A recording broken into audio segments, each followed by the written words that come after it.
ตอนนี้กะดำเข้าลงแล้วเรียบร้อยทุกคนนี่เขาเจ้ากะถ้ามาดำเข้าลงคือกันเป็นรถเปิดคางเนาะดำเข้าเรียบร้อยในเวลา 11:16 นาที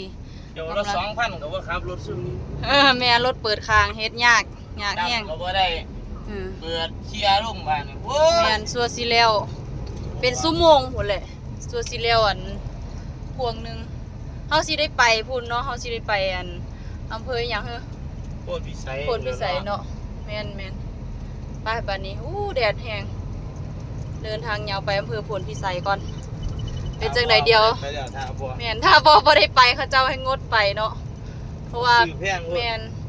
ราคาเข้าเขาเจ้าขึ้นซื้อซ้ำกันกับเฮาเอามาขายบ่เหลือก็เลยไปบ่ได้ไปหาตักมองใหม่ตักของเขาเจ้าซื้อถูกแม่นไปบัดนี้เดินทางยาวไปหาพุ่นละเป็นจังไดเดียวสลอดอัปเดตให้เบิ่งอีกเทื่อนึง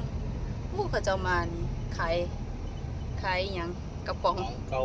ของเก่ามักสิว่าของห้างไปละ